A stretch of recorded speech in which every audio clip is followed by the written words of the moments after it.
Let's work through this geometry problem carefully, because the key idea is to recognize how the equal lengths help us locate the perpendicular bisector.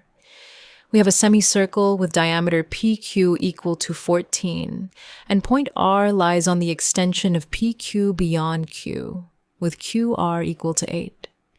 Point D lies on the semicircle, and we are told that PD and DR are equal. Our goal is to find the common length, which we will call X. So, let's begin with the information we know. The diameter of the semicircle is PQ equals 14. Remember, the radius of a circle is half of its diameter. Therefore, if O is the center of the semicircle, then OP, OQ, and OD are all radii. So each one has length 14 divided by 2, which gives 7. In particular, OD equals 7. Now let's look at the entire straight line distance from P to R. We know that PQ is 14 and QR is 8. Since Q lies between P and R, we can simply add those two lengths. So, PR equals PQ plus QR. Substituting the values, PR equals 14 plus 8, which gives 22.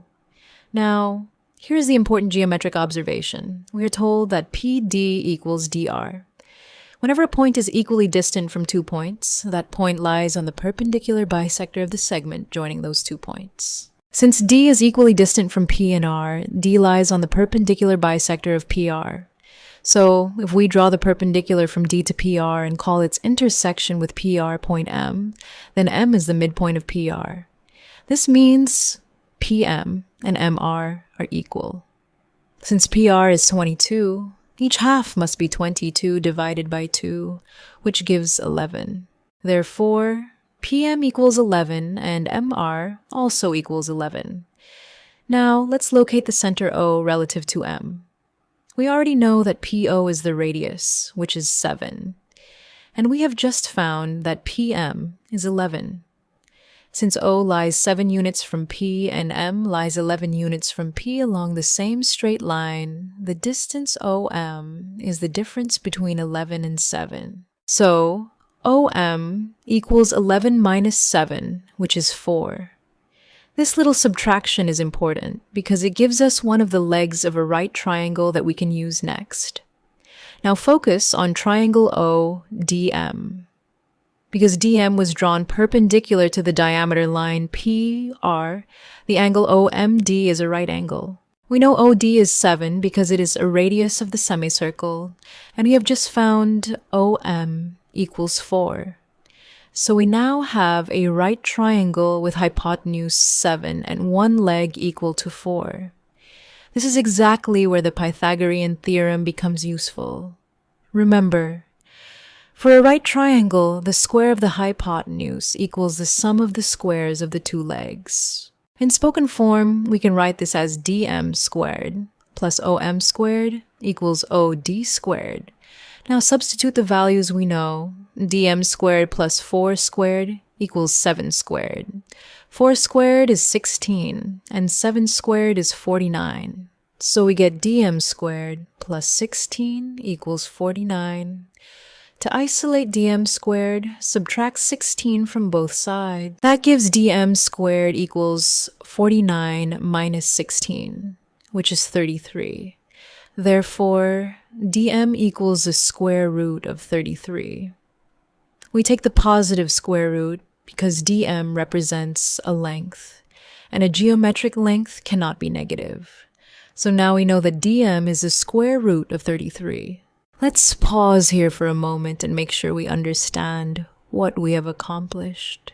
We started with the diameter of 14, used it to find the radius of 7, used the equal lengths, PD and DR, to recognize the perpendicular bisector of PR, found the midpoint M, calculated PM as 11, then found OM as 4, and finally used the right triangle ODM to obtain DM as the square root of 33.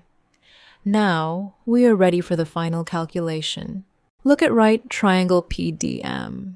Since DM is perpendicular to PR, triangle PDM is also a right triangle. We already know two of its sides. PM equals 11 and DM equals the square root of 33. The side we want is PD, and that is exactly x.